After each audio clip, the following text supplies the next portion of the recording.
ẹsẹ̀ àwọn ọmọdé yìí pọ̀ ọba lóyún tóyún ọba lóyún tóyún ọba lóyún tóyún sọ̀rọ̀ mi.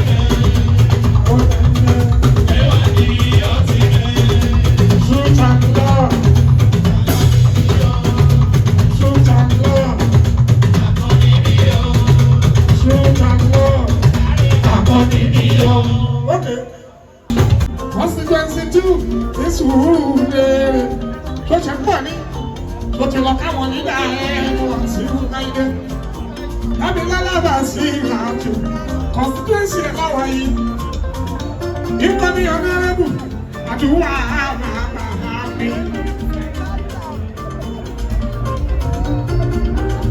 Àgbẹ̀dẹ ẹ̀dẹ́ mọ̀ pé lára ọlọ́wọ́n bá òkà kọ́ ikọ̀ ìwọ̀n kọ́ nígbà àbí ẹ̀sìn.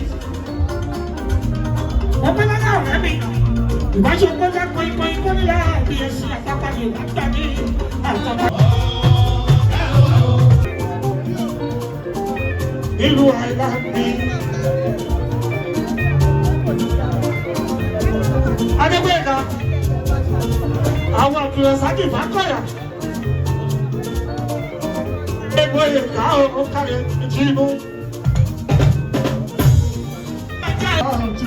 Láti pín ní ṣí ọwọ́.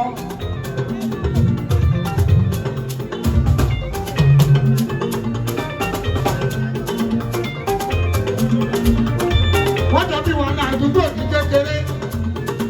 Ìtajọ lọ lẹ́gbẹ̀ẹ́. Ìtajọ rẹ sẹ́kọ́ndírì. Èyí tó jẹ́ pírámàrì ìlàjọṣe. Wọ́n pọ̀ pí. Ó ṣe ọlọ́run àìdè. Bẹ́ẹ̀ bá yẹ ní ilé ìjọba lẹ́kùnkùn rí. Tàṣé ìgbé bàbá. Mo bá wa. Olórí gbogbo láti nílẹ̀ yìí. After Nigerian beauties, òun ni number 1.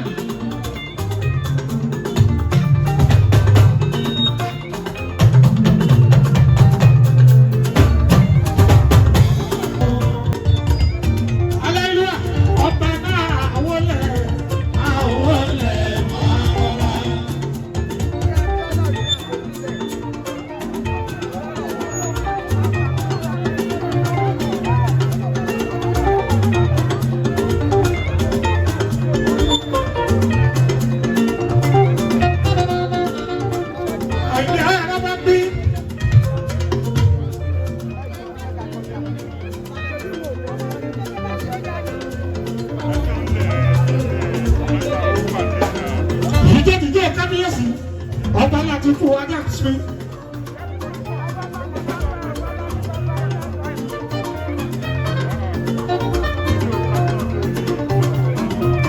Àdìkẹ́ ẹ̀dẹ́ kíní kan ò ní ṣe lọ́jọ́kọjọ́ kò dẹni dọ́là rẹ̀ ọlọ́mọdé arẹ́síkò.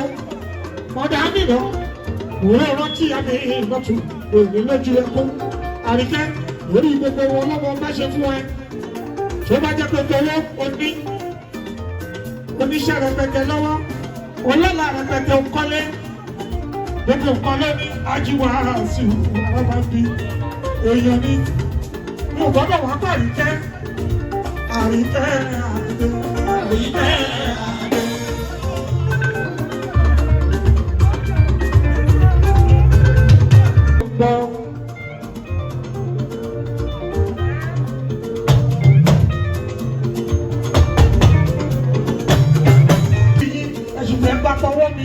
Èyí tó fẹ́ mi,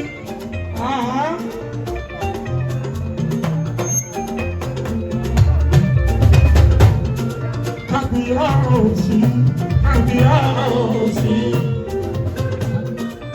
Ọba rẹ̀ àti kọ́ fújì mi.